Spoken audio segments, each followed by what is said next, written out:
Assalamualaikum warahmatullahi wabarakatuh.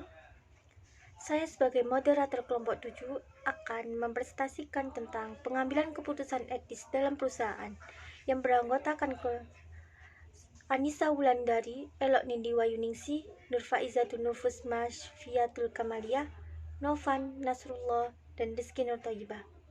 Dan materi pertama akan disampaikan oleh Elok Nindi Wayuningsi. Dan persilakan. Etis adalah bertindak secara konsisten terhadap sesuatu yang biasanya dipikirkan oleh masyarakat dan individu ketika dianggap sebagai nilai yang baik yang mencakup keadilan, martabat, kesejahteraan, kesetaraan, kejujuran, keragaman, dan hak-hak individu. Tahap-tahap dalam pengambilan keputusan etis yaitu yang pertama, menentukan fakta-faktanya, yang kedua, mengidentifikasi pemangku kepentingan dalam melihat situasi dari perspektif mereka. Yang ketiga, memikirkan tentang bagaimana suatu keputusan dapat mempengaruhi para pemangku kepentingan, membandingkan dan mempertimbangkan alternatif berdasarkan membuat keputusan, efek dari integrasi dan karakter pribadi, konsekuensinya, kewajiban, prinsip, dan hak. Etis 1. Masalah berdasarkan program decision. Banyak, berulang, rutin, kepastian adanya hubungan sebab akibat. Masalah berdasarkan non-program decision. Baru, tak terstruktur, ketidakpastian adanya hubungan sebab akibat. 2. Prosedur berdasarkan program decision. Tergantung pada kebijakan, aturan, dan prosedur yang jelas. Prosedur berdasarkan non-program decision. Butuh kreativitas, intuisi, toleransi, pemecahan masalah secara kreatif. 3. Perusahaan berdasarkan program decision. Pemesanan persediaan periodik. Perusahaan berdasarkan program decision. Diversifikasi produk dan pasar baru. 4. Universitas berdasarkan program decision. Kenaikan angka kredit jabatan. Universitas berdasarkan non-program decision. Pembangunan fasilitas baru. Terakhir, rumah sakit pemerintah berdasarkan program decision. Prosedur pendaftaran pasien, sistem gaji untuk promosi karyawan. Rumah sakit pemerintah berdasarkan non-program decision, pembelian alat laboratorium, reorganisasi pada pemerintah daerah. Pengambilan keputusan etis.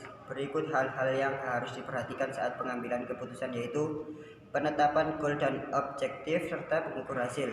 Penetapan goal dan objektif akan mengarah pada hasil mana yang sudah dicapai dan pengukuran mana yang menunjukkan hasil yang sesuai dengan yang diinginkan.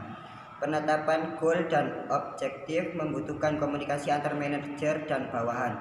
Dan dua hal yang dapat mengkualitaskan sebuah keputusan, yaitu kontribusi terhadap peningkatan nilai organisasi dan individual, akurasi antara prediksi dan realisasi.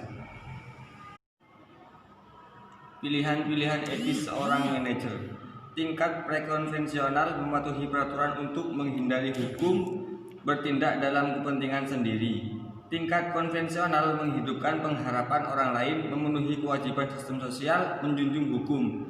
Tingkat postkonvensional mengikuti prinsip keadilan dan hak yang terpilih sendiri, mengetahui bahwa orang-orang menganut nilai-nilai yang berbeda, mencari solusi kreatif untuk mengatasi dilema etika, menyimbangkan kepentingan diri sendiri dan kepentingan banyak orang. Faktor yang mempengaruhi pengambilan keputusan yang etis. Pertama, tahap perkembangan moral. Kedua, lingkungan organisasi. Ketiga, tahap kependudukan kendali. Pengidentifikasian masalah. Persepsi terhadap masalah, penetapan masalah dalam lingkungan solusi, identifikasi gejala sebagai masalah. Pengembangan alternatif. Alternatif atau potensi solusi harus dikembangkan oleh lingkungan internal dan eksternal, dan konsekuensi yang mungkin timbul dari setiap alternatif. Filosofi. Pola pikir seseorang juga turut mempengaruhi hasil keputusan seseorang. Pertimbangan-pertimbangan masa lalu dan pengkajian kembali masalah yang dihadapi yang bersumber dari hasil pemikiran masa lalu harus diperhatikan. Baik, presentasi dari kelompok 7 telah selesai.